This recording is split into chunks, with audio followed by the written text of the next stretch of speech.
The Movers, 2 minggu kita nggak ibadah bareng lagi. Dan sekarang kita mau puji Tuhan kita bersama-sama. Kita mau sembah Tuhan kita bersama-sama. Karena Tuhan kita layak dipuji dan layak disembah. I know you for me, you're not against me. You only have good thoughts about me. I know you love me, I know you've called me. I know you have great things planned for me. Oh, what a joy you've given me. Your love has set me free. Jesus, you are all I need. I'm gonna pray all of my days. I'm gonna lift your name up high. 'Cause you are worthy of all of the glory. I'm gonna lift your name up high. Singing, oh, oh, oh, oh, oh, oh. Singing, oh, oh, oh, oh, oh, oh. I know you're for me, you're not against me. You only have good thoughts about me. I know you love me, I know you've called me. I know you have great things planned for me. Oh, what a joy you've given me. Your love has set me free. Jesus, you are all I need. Let's praise Him. I'm gonna pray all of my days. I'm gonna lift your name up high. 'Cause you are worthy of all of the glory. I'm gonna lift your name up high. I'm gonna pray all of my days. I'm gonna lift your name up high. 'Cause you are worthy of all of the glory. I'm gonna lift your name up high.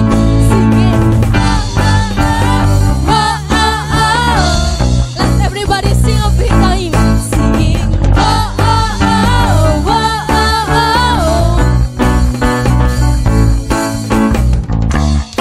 He is so good to me and He is so good to us. Amen. Amen.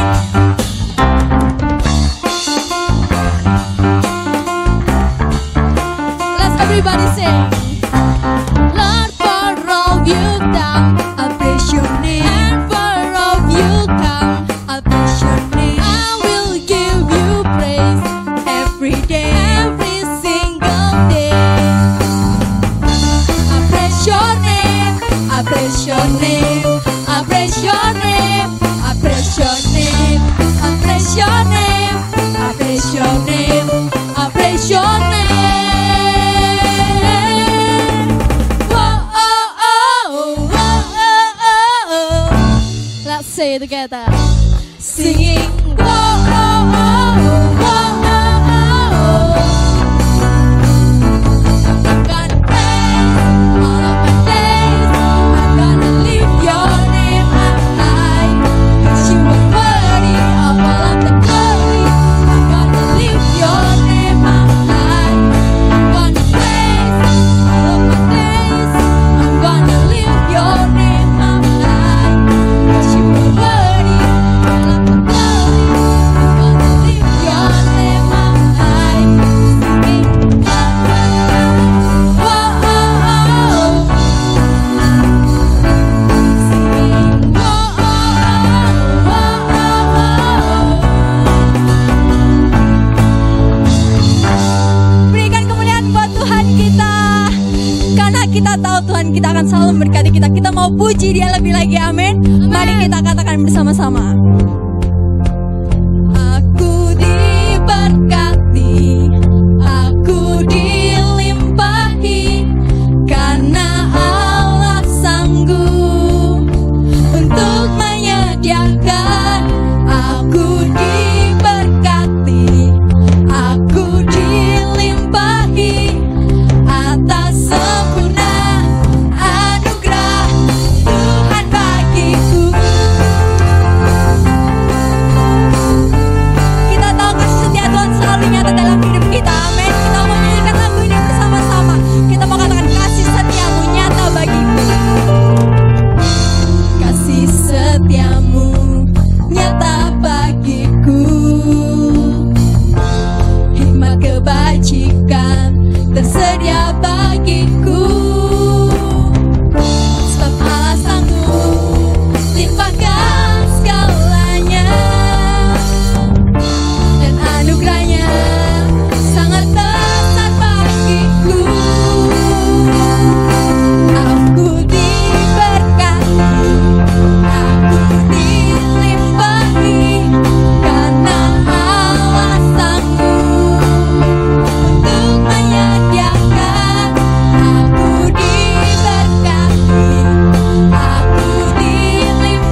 dalam hadirat Tuhan.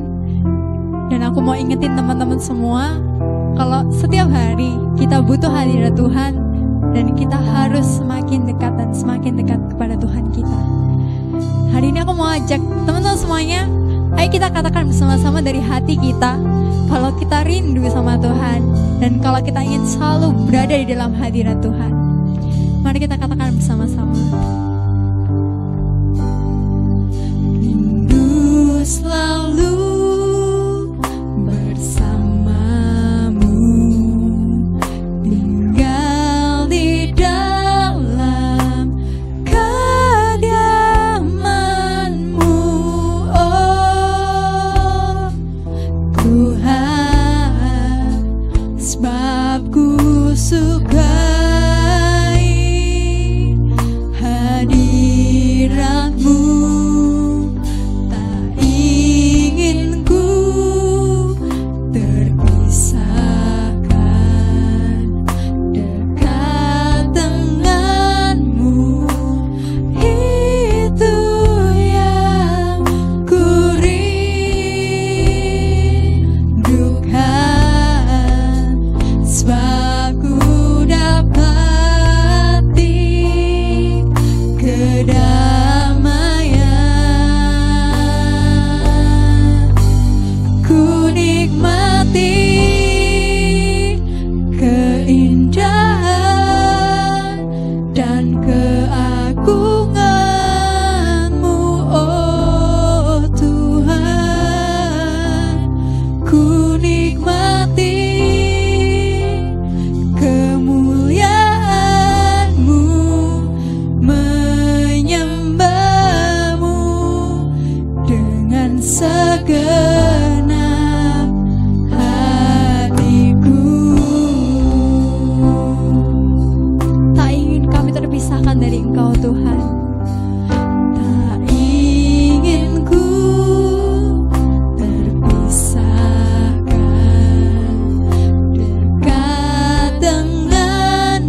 hati kita. Keindahan dan keagungan-Mu, oh Tuhan, ku nikmati kemuliaan-Mu, menyembah-Mu dengan segenap. Ku nikmati keindahan dan keagungan-Mu, oh Tuhan. Ku nikmati kemuliaan-Mu, menyembah-Mu dengan segenap. Ku nikmati keindahan dan keagungan-Mu, oh Tuhan. Ku nikmati kemuliaan-Mu, menyembah-Mu dengan segenap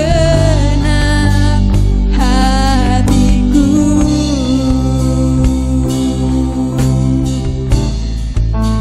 Menyembah-Mu dengan segenap hatiku.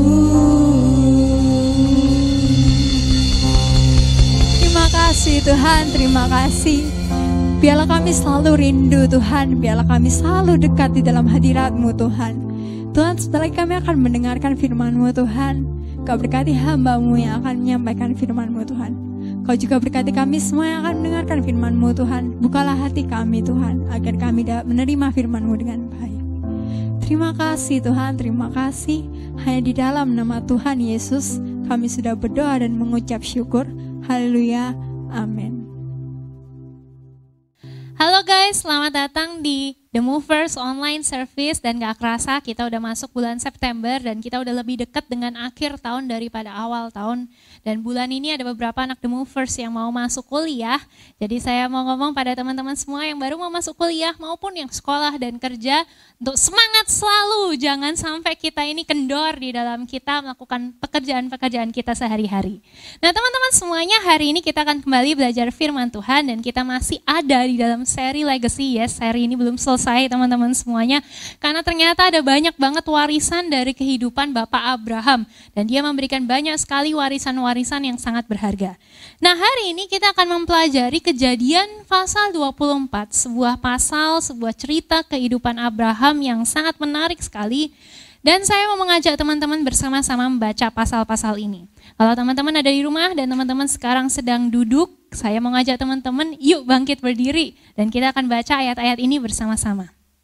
Kejadian 24 ayat 1 sampai 9, 2, 3. Adapun Abraham telah tua dan lanjut umurnya serta diberkati Tuhan dalam segala hal. Berkatalah Abraham kepada hambanya yang paling tua dalam rumahnya yang menjadi kuasa atas segala kepunyaannya. Katanya, baiklah letakkan tanganmu di bawah pangkal pahaku supaya aku mengambil sumpahmu demi Tuhan, Allah yang empunya langit dan yang empunya bumi, bahwa engkau tidak akan mengambil untuk anakku seorang istri dari antara perempuan Kanaan yang di dalamnya aku diam. Tetapi engkau harus pergi ke negeriku dan kepada sanak saudaraku untuk mengambil seorang istri bagi Ishak anakku. Lalu berkatalah hambanya itu kepadanya, mungkin perempuan itu tidak suka mengikuti aku ke negeri ini. Haruskah aku membawa anakmu itu kembali ke negeri daripada Tuhan, dari mana Tuanku keluar? Tetapi Abraham berkata kepadanya, awas, jangan kau bawa anakku itu kembali ke sana.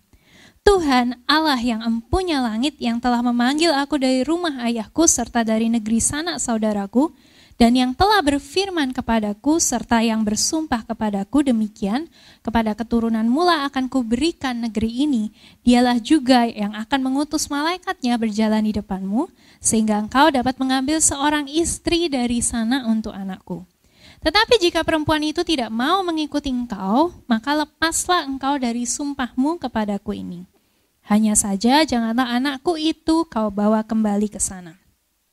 Lalu hamba itu meletakkan tangannya di bawah pangkal paha Abraham, tuannya, dan bersumpah kepadanya tentang hal itu. Amin.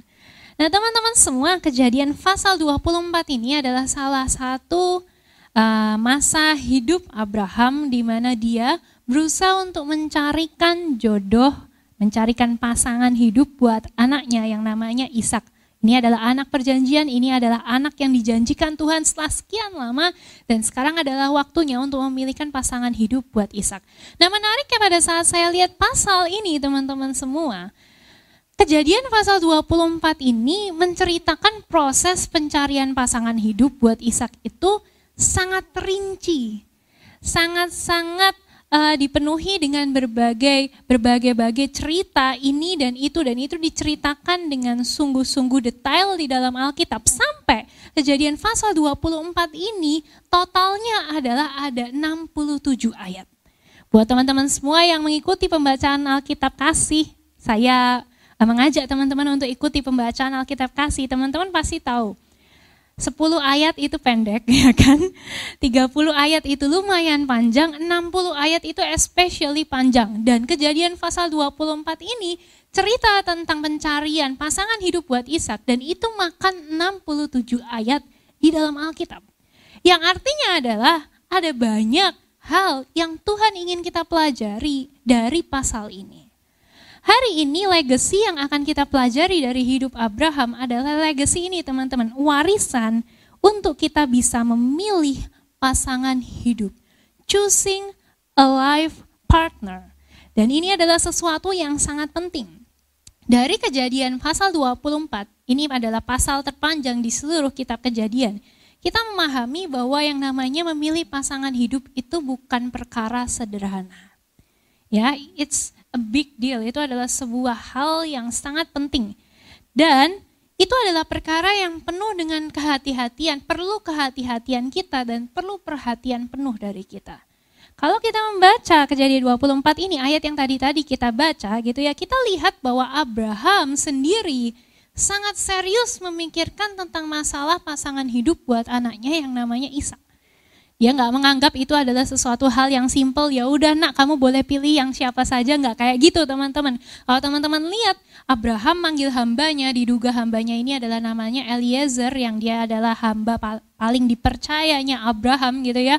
Pada saat Abraham memanggil Eliezer, dia bilang sama Eliezer, Eliezer kamu carikan istri buat anakku, tapi jangan dari antara perempuan Kanaan yang tempatnya kita diamin ini, kamu cari di luar sana, di tempat kelahiranku, di tempat asalku. Jadi Abraham nih ngasih ketentuan yang sangat detail sama Eliezer. Dan bukan cuman itu, dia bahkan nyuruh Eliezer ini bersumpah kepada dia. Yang artinya Abraham benar-benar melihat hal ini sebagai sesuatu hal yang sangat penting sekali. Kenapa? Karena Abraham pun tahu bahwa salah pasangan hidup itu akan mengakibatkan hasil yang sangat fatal. Ishak itu adalah anak perjanjian. Ishak dapat janji Tuhan yang sangat besar. Kalau mau ngalami janji Tuhan yang besar, dia nggak boleh salah pilih pasangan hidup. Dan sama halnya dengan kita semua, teman-teman semua. Tahukah bahwa janji Tuhan dalam hidupmu itu besar dan indah? Tapi semua janji Tuhan yang besar itu, rencana Tuhan yang besar itu dalam hidupmu bisa hancur dalam sekejap kalau kita ini memilih pasangan hidup yang salah. Jadi jangan dipikir yang namanya pacaran, yang namanya kemudian menikah dan sebagainya itu sebuah persoalan yang main-main dan terus kita bisa asal pilih. Kita harus benar-benar mikir dengan matang dan kita harus lihat di dalam Alkitab prinsip-prinsip apa yang harus kita miliki, prinsip-prinsip apa yang harus kita pegang pada saat kita memilih pasangan hidup. Nah, cerita ini Kejadian pasal 24 itu budayanya adalah perjodohan memang gitu ya. Jadi Ishak bukan nyari sendiri, tapi dia dicarikan oleh papanya dan khususnya oleh hamba papanya yang sangat dipercaya, yang kita kurang lebih sebut namanya Eliezer gitu ya. Nah, akan tetapi teman-teman semuanya, kalau sekarang kan budayanya berbeda, akan tetapi teman-teman semuanya, Tuhan yang kita sembah itu enggak terikat dengan budaya. Tuhan yang kita sembah itu ada di atas budaya. Jadi meskipun budaya di dalam Alkitab yang diceritakan di sini berbeda dengan budaya kita sekarang, tetap di dalamnya kita bisa melihat bahwa Tuhan itu terlibat di dalam proses memilih pasangan hidup. Dan di dalamnya kita tetap bisa mengambil berbagai prinsip penting yang Tuhan ingin kita pelajari dalam memilih pasangan hidup. Apa sih prinsipnya? Hari ini kita akan pelajari 2 prinsip. Yang pertama kita lihat ayat yang ke-10 sampai ayat yang ke-12. Jadi ceritanya Eliezer sudah bersumpah sama Abraham dan kemudian dia bawa unta dan harta dan ini dan itu untuk nanti dipersembahkan kepada ayah dari wanita yang akan dibawa kepada Ishak gitu ya. Kemudian ayat yang ke-10. Kemudian hamba itu mengambil 10 ekor dari unta tuannya dan pergi dengan membawa berbagai-bagai barang berharga kepunyaan tuannya. Demikianlah ia berangkat menuju Aram Mesopotamia ke kota Nahor. Di sana disuruhnyalah unta itu berhenti di luar kota dekat suatu sumur pada waktu petang hari, waktu perempuan-perempuan keluar untuk menimba air. Ayat 12, lalu berkatalah ia, Tuhan, Allah tuanku Abraham, buatlah kiranya tercapai tujuanku pada hari ini. Tunjukkanlah kasih setiamu kepada tuanku Abraham. Pada saat Eliezer sampai di tempat kelahirannya si Abraham, tempat asalnya Abraham, yang dia lakukan adalah yang pertama, meminta petunjuk Tuhan. Ini yang pertama yang mesti kita pegang, prinsip yang kita pegang pada saat mencari pasangan hidup. Yang pertama, ask for God's guidance, minta petunjuk dari Tuhan. Perhatikan teman-teman bahwa ketika Eliezer, dia sampai di tempat yang dia tuju itu, hal yang pertama dia lakukan bukanlah cari cewek-cewek dulu. Ngeliatin cewek-cewek dulu yang mana yang cantik gitu ya kan, setelah nemu yang cantik dia baru, aku harus berdoa sama Tuhan gitu ya kan. Nggak seperti itu, tapi ketika dia sampai, hal yang pertama yang dia lakukan adalah dia langsung berdoa kepada Tuhan. Dia tanya sama Tuhan terlebih dahulu, Tuhan, aku sudah sampai di sini Tuhan. Tuhan buatlah supaya tujuanku sampai ke sini itu tercapai. Eliezer itu menempuh perjalanan sekitar 670 km teman-teman untuk sampai ke tempatnya Abraham itu. Dan sampai di situ, dia minta Tuhan, aku udah nempuh perjalanan panjang, please help me. Tolong aku supaya aku bisa temukan yang baik buat anak tuanku ini. Teman-teman semuanya langkah ini kedengarannya simple, bener gak sih? Langkah ini kedengarannya sederhana, cuman doa sama Tuhan, cuman tanya sama Tuhan, cuma minta Tuhan itu memberikan arahan buat kita semua. Tapi tahu gak sih? Langkah yang simple ini justru adalah langkah yang paling sering diloncati orang pada saat mereka sedang memilih pasangan hidup.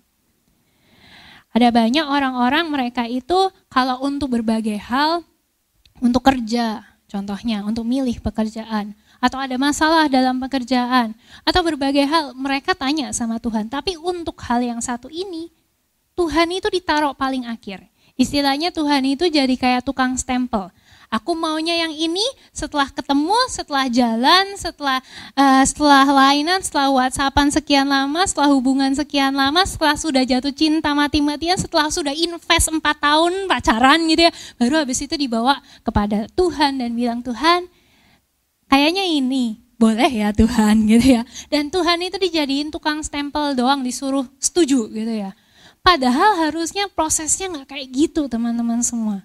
Dalam segala hal kita harus tanya Tuhan, apa-apa tanya Tuhan, apalagi kalau kita bicara tentang memilih pasangan hidup. Saya mau ngajak teman-teman semua, sebelum segala proses kamu lalui, prosesnya tuh apa aja sih? Prosesnya itu adalah kenalan, ya kan? Setelah kenalan, habis itu mulai pertemanan, habis pertemanan persahabatan, habis persahabatan pacaran, dan kemudian pernikahan.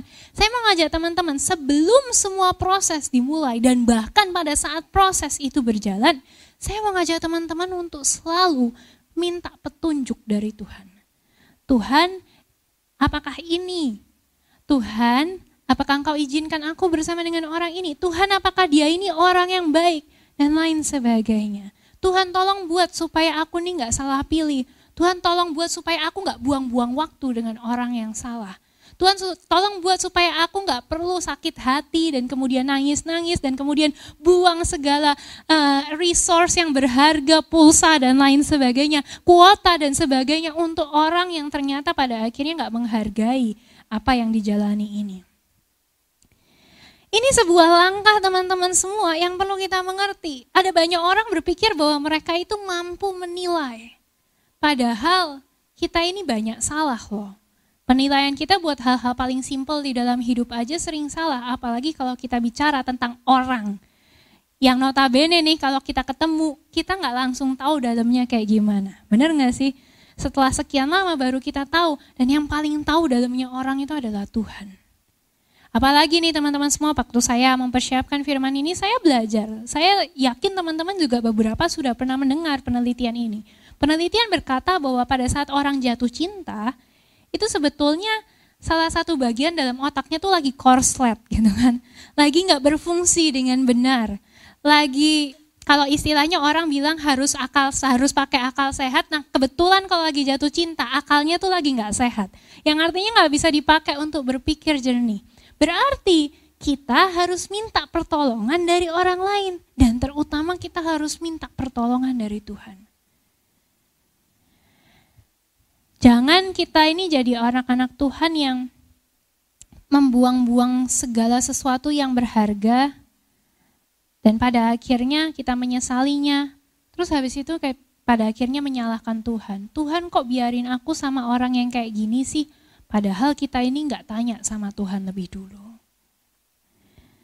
Teman-teman yang membuat usaha Eliezer, hambanya Abraham ini berhasil adalah karena dia tanya sama Tuhan. Abraham kasih aturan dasar, bener gak sih? Aku gak mau loh kamu pilihin perempuan Kanaan. Aku gak mau loh kalau kamu bawa anakku Ishak. Pokoknya kamu harus bawa cewek itu ke sini, gitu kan katanya Abraham. Eliezer yang memilih. Dan Tuhan yang memberikan petunjuk dan arahan. Dan itu yang bikin si Eliezer ini berhasil teman-teman semua. Ada orang yang bilang gini, loh kan jodoh itu di tangan Tuhan. Coba teman-teman cari dari dalam Alkitab, adakah kata-kata jodoh itu di tangan Tuhan? Gak ada. Jodoh itu sebetulnya nih teman-teman, ini mungkin revelation buat kita semua. Jodoh itu di tangan kita. Kita yang milih. Tetapi kita bisa memilih dengan petunjuk-petunjuk dari Tuhan. Pada saat Adam dan Hawa mereka itu menikah gitu ya.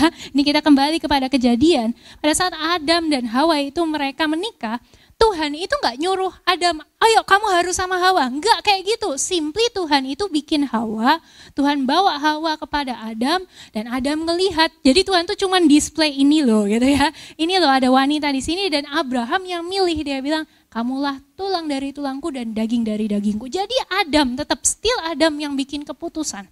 Yang artinya sama juga dengan kita semua.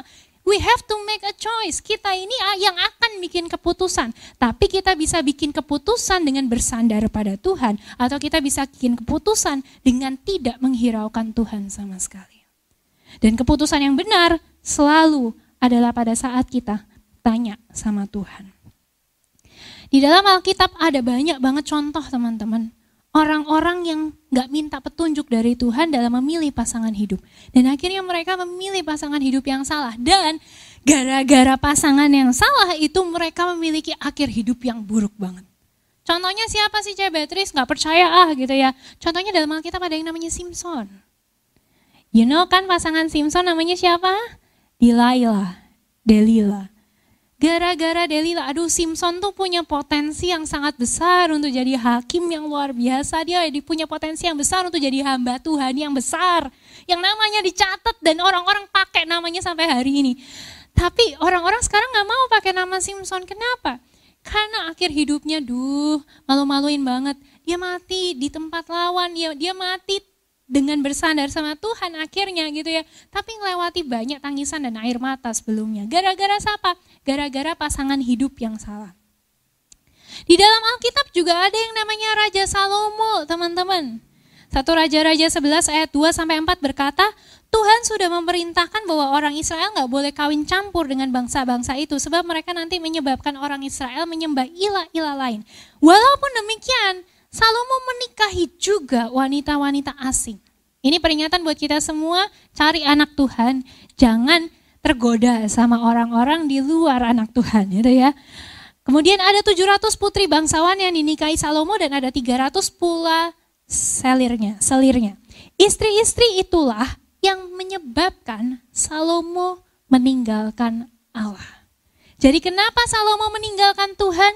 Karena istrinya yang banyak dan istri-istrinya yang gak cinta sama Tuhan itu.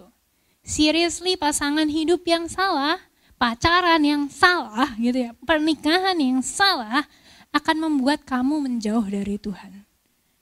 Maukah teman-teman menjauh dari Tuhan? Saya rasa gak mau. Kita mau mendekat pada Tuhan. Amin. Nah, teman-teman semua, ada lagi dalam Alkitab namanya Raja Ahab. Dia punya istri yang namanya Isabel. Dan Isabel itu membuat Ahab dalam 1 Raja-Raja 16 ayat 31, dia menyembah Baal dan sujud menyembah pada Baal. Ada yang namanya Raja Yoram. Dalam 2 Tawarikh 21 ayat 6 berkata, ia hidup menurut kelakuan raja-raja Israel seperti yang dilakukan keluarga Ahab. Sebab, ini kata Alkitab, yang menyebabkan dia begitu apa? Sebab yang menjadi istrinya adalah anaknya Ahab. Ia melakukan apa yang jahat di mata Tuhan. Dan Raja Yoram ini akhir hidupnya gilani teman-teman semua. Dia kena penyakit usus yang gak dapat sembuh. Dia mati dengan penderitaan yang sangat hebat. Dan Alkitab mencatat dia mati dengan tidak dicintai orang. Dan contoh yang lain adalah bangsa Israel sendiri. Mereka berkali-kali jatuh dalam penyembahan berhala, menjauh daripada Tuhan, dan mereka ngalamin pembuangan. Semua karena salah satunya mereka menikahi atau mereka bersama dengan orang yang gak cinta sama Tuhan, yang gak percaya sama Tuhan, dan itu bahkan dilarang sama Tuhan. Jadi teman-teman semua, dalam proses kita pilih pasangan hidup, ayo banyak-banyak tanya Tuhan. Ini masalah yang sangat penting teman-teman semua. Ini juga sih sebabnya kenapa teman-teman perhatiin deh. Setiap kali saya doain anak The Movers yang ulang tahun, salah satu doa yang pasti saya selipkan gitu ya. Saya doakan adalah, Tuhan kau berikan pasangan hidup yang terbaik. Tuhan kau tunjukkan pasangan hidup yang terbaik. Kenapa sih Cebet selalu doain itu? Harusnya doain kerjaan, harusnya doain sekolah, harusnya doain ini, doain itu. Bukannya apa-apa teman-teman semua, saya tahu banget kamu cinta sama Tuhan luar biasa. Saat ini semua bisa terhenti ketika kamu ketemu sama orang yang salah dan kamu jatuh cinta dan kamu deket sama orang yang salah. Jadi saya selalu doa, ini doa saya dari dulu sampai sekarang dan mungkin sampai selama-lamanya. Oh bukan mungkin, kayaknya sampai selama-lamanya, sampai saya mati gitu ya. Saya akan terus doakan buat semua anak The Movers untuk menemukan dan memilih orang yang tepat. Orang yang sesuai dengan kehendak Tuhan. Dan saya mau ngajak teman-teman semua juga hati-hati makanya, jangan sampai salah. Saya doain tapi kalau teman-teman sendiri membuat keputusan yang salah, ya sudah gitu ya. Kita harus banyak-banyak tanya sama Tuhan teman-teman semua. Jangan remehin proses pacaran. Dan salah satu hal dari cerita ini yang bisa kita pelajari adalah bijak adanya kalau kita melibatkan nasihat dari orang tua dan juga dari mentor rohani dalam memilih pasangan hidup. Di sini kan Abraham gitu ya yang bantu ngasih petunjuk arahan dan kemudian Eliezer yang milihin. Eliezer ini anggap aja bapak rohani gitu ya kan, dia dewasa secara rohani gitu kan. Dan saya ngelihat yang dipilihin sama mereka bagus gitu ya. Yang mereka bilang bagus ya benar-benar bagus dan Ishak benar-benar cinta sama orang itu. Karena mereka itu pasti punya intensi yang baik buat anaknya. Teman-teman punya orang tua, punya mentor rohani, jangan remehkan pendapat mereka. Karena mereka tuh punya pikiran yang baik buat kamu. Mereka selalu kepengen yang terbaik buat kamu. Mereka gak ada kepengen milihin yang jelek buat kamu, gak ada gitu ya. Mereka selalu mau milihin yang terbagus buat kamu.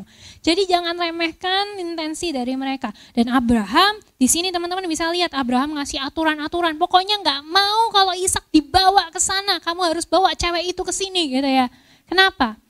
Karena Abraham pengen Ishak itu tetap komit sama Tuhan. Tuhan suruh kan Abraham dan keluarganya ada di tanah perjanjian. Abraham pernah lari ke Mesir dan itu kesalahan besar yang dia perbuat. Dia gak mau kalau sampai Ishak itu pergi cari perempuan terus kecantol sama cewek di luar sana. Dia gak balik ke tanah perjanjian. Abraham gak mau, dia mau Ishak ini komit sama Tuhan. Makanya dia kasih aturan-aturan kayak gitu. Nah teman-teman semua, kalau orang tuamu bilang ini jangan, ini jangan, ini jangan. Gak selalu benar sih kata-kata mereka, gak selalu benar. Tapi sebagian besar, apalagi kalau mereka cinta sama Tuhan, sebagian besar mungkin itu ada benarnya. Jadi kita mesti mengerti akan hal itu, gitu ya. Yang pertama, ask for God's guidance. Yang kedua, teman-teman semua, ayat 13 sampai 14 saya bacakan. Di sini ini katanya Eliezer gitu ya. Aku berdiri di dekat mata air dan anak-anak perempuan penduduk kota ini datang keluar untuk menimba air.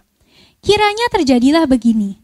Anak gadis kepada siapa aku berkata, tolong miringkan buyungmu itu supaya aku minum, dan yang menjawab, minumlah, dan unta-untamu juga akan kuberi minum, dialah kiranya yang kau tentukan bagi hambamu Ishak.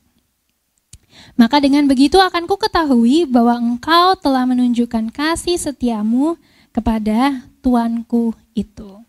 Yang pertama, ask for God's guidance. Yang kedua, look for a person with character. Cari orang yang berkarakter baik. Teman-teman semuanya, dari doanya Eliezer ini, kita tahu bahwa Eliezer ini cares nothing about appearance. Dari doanya dia sama sekali gak nyebutin Tuhan cariin perempuan yang cantik gitu ya kan.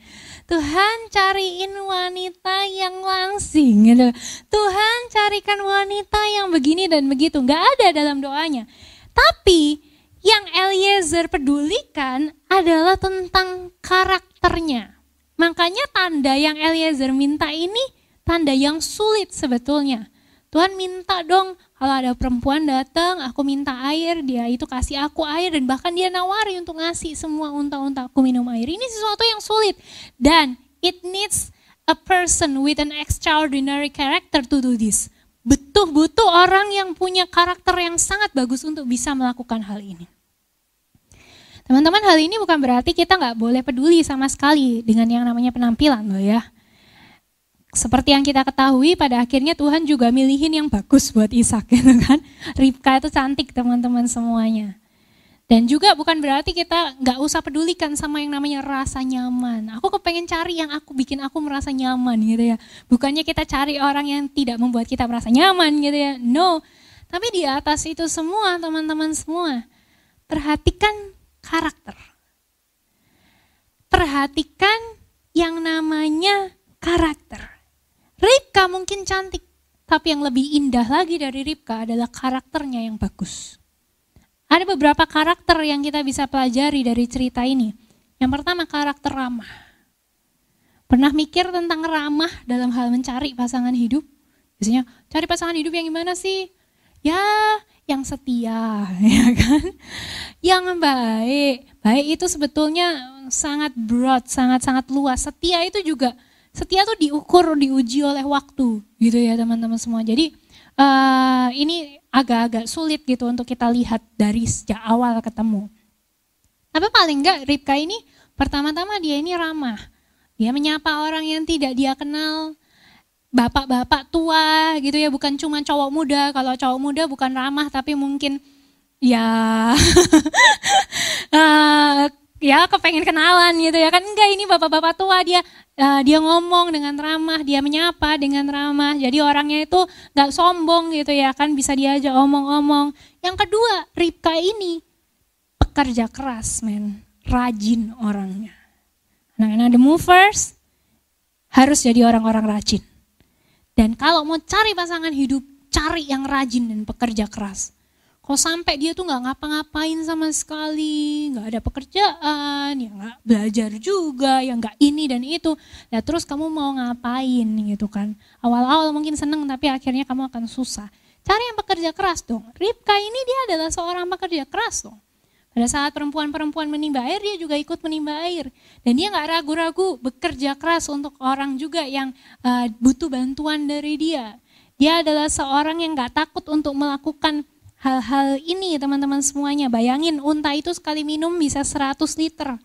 Kalau 10 unta berarti 1000 liter. Itu sesuatu yang sulit tapi dia lakukan tanpa mengeluh. Terus Ribka ini juga baik hati dan suka menolong orang.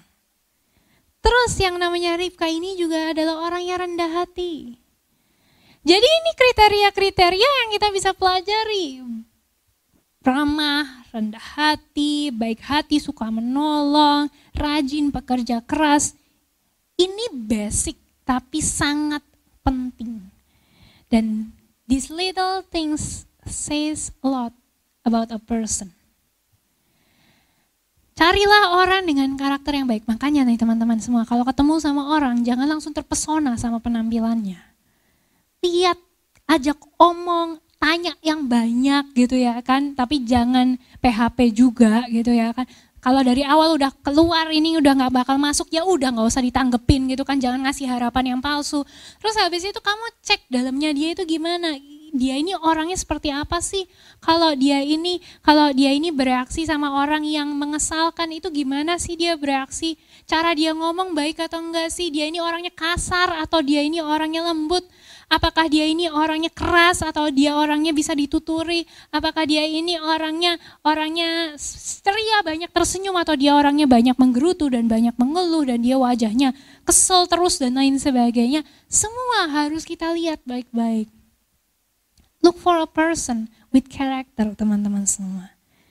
Nah, setelah ketemu yang kayaknya baik pun, kalau teman-teman lihat dalam ayat yang ke-21, Eliezer lihat si Ribka ini melakukan semua yang dia doakan dan semua yang dia inginkan. Ayat 21, Eliezer di dalam Alkitab dikatakan, dan orang itu mengamat-amatinya dengan berdiam diri untuk mengetahui apakah Tuhan membuat perjalanannya berhasil atau tidak. Dan orang itu mengamat-amatinya. Jadi setelah ketemu yang kayaknya baik pun, pertama jangan dasarkan keputusan teman-teman hanya pada satu tanda. Oh, aku mau cari pasangan hidup. Tuhan, ini kan doa nih, disuruh nih sama Cak Beatrice suruh doa gitu ya, sama Alkitab disuruh doa. Oke, aku doa, Tuhan, aku minta tanda Tuhan. Kalau sampai ya, mulai detik ini, orang pertama yang lewat di pintu itu, cowok, gitu ya kan, atau cewek, maka orang itu jodohku. Gitu ya. Oke, kamu minta tanda dari Tuhan tapi gak kayak gitu caranya. Tandanya jangan yang sesimpel itu. Dan yang berikutnya, setelah tandanya dikabulkan pun kamu harus tetap lihat lagi teman-teman semua. Waktu Eliezer minta tanda dari Tuhan, Tuhan aku minta perempuan itu mau ngasih minum aku dan juga seluruh untaku. Setelah dikasih pun dia gak langsung, oke ini ceweknya, oke bawa pulang gitu ya kan. Gak kayak gitu. Dia masih amat-amati lagi, ini bener gak ya? Yang inikah? Betulkah? Dia gak langsung meloncat pada kesimpulan teman-teman semua. Dia masih amat-amati lagi. Jadi jangan dasarkan keputusan hanya pada satu tanda. Dan yang kedua, amati seseorang itu dengan lebih dalam. Oke, udah lewat tahap perkenalan, udah lewat tahap pertemanan, udah lewat tahap persahabatan, waktunya pacaran. Waktu pacaran pun saya minta amati orang itu. Lihat lagi. Kamu yakin mau menghabiskan seluruh hidupmu dengan orang itu? Apakah dia adalah orang yang baik? Benar-benar baik? Gimana rasa cintanya sama Tuhan? Gimana dia memperlakukan orang tuanya di rumah? Gimana dia memperlakukan mentor-mentor rohani dalam gereja? Gimana dia memperlakukan teman-temanmu? Gimana ini dan itu? Gimana cara dia mengelola uang? Apakah dia boros? Apakah dia pelit? Apakah dia itu menghambur-hamburkan uang? Apakah dia hedon gitu ya kan? Apakah dia punya tabungan atau tidak? Semuanya. Ayolah kita ini amat-amati. Sebetulnya firman Tuhan ini diberikan bukan karena pengen batasi teman-teman semua. Oh gak boleh ini dan itu. Bukan. Tapi firman Tuhan ini diberikan karena Tuhan pengen teman-teman dapat yang bagus, yang terbaik. Dan yang terbaik itu memang tidak mudah untuk didapatkan. Di dalam pasal-pasal ini aja kita lihat bahwa Eliezer harus menempuh perjalanan 670 km untuk menemukan wanita yang bagus buat Ishak. Dan Abraham pun di ayat-ayat awal teman-teman bisa lihat bahwa Abraham bilang, ya kalau seandainya perempuan itu nggak mau ngikut ke sini ya udah, kamu lepas dari sumpah. Pokoknya yang penting Ishak gak kamu bawa ke sana. Jadi Abraham pun bilang ini semua perjalanan ini pun bisa gagal. Misi ini bisa gagal. Memang yang namanya mencari pasangan hidup itu perjalanan yang sulit dan panjang. Dan itu wajar teman-teman. Jalan yang paling mudah itu biasanya bukan jalan Tuhan. Tapi orang-orang dengan karakter baik, orang-orang yang dicintai sama Tuhan dan cinta sama Tuhan, itu kayak permata yang berharga. Sulit untuk ditemukan, tapi kalau kita mendapatkannya, maka kita akan mengalami hal yang baik darinya. Apakah teman-teman mau yang bagus, kelihatannya bagus tapi ternyata cuma sementara doang?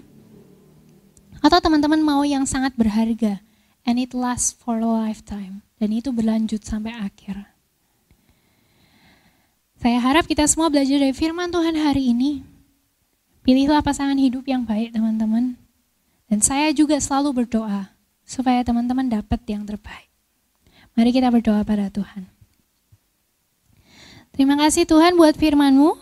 Kami tahu Tuhan sayang, kami tahu Tuhan cinta kepada kami. Kami tahu Tuhan mau kami memilih yang baik dalam hidup ini. Bukakan mata kami Tuhan. Ajari kami untuk melihat dan berpikir secara jernih. Ajari kami untuk membuka telinga kami dan mendengarkan saran dari orang-orang di sekeliling kami, terutama orang tua dan mentor-mentor rohani. Dan ajari kami Tuhan supaya kami gak salah pilih, sehingga kami bisa memilih yang akan membawa kami terus mendekat pada Tuhan. Hamba-Mu percaya Tuhan, semua anak-anak-Mu, Kau pasti akan sediakan yang terbaik, Kau tunjukkan yang terbaik, Kau arahkan mereka pada orang-orang yang terbaik yang akan membuat mereka mendekat padamu. Mari teman-teman semuanya, kita akan terima berkat dari Tuhan. Kita angkat tangan kita bersama-sama. Terimalah berkat-berkat dari Allah Bapa yang Maha Baik, dari Tuhan Yesus dan Roh Kudus. Tuhan memberkati engkau, Tuhan melindungi engkau, Tuhan menyinari engkau dengan wajah-Nya dan memberikan engkau kasih karunia. Tuhan menghadapkan wajah-Nya padamu dan memberikan engkau damai sejahtera.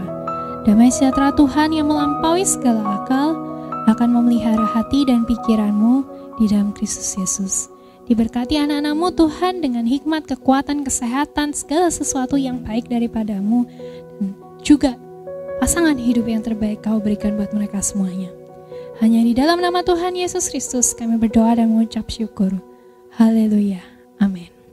Tuhan memberkati teman-teman semua dimanapun teman-teman berada.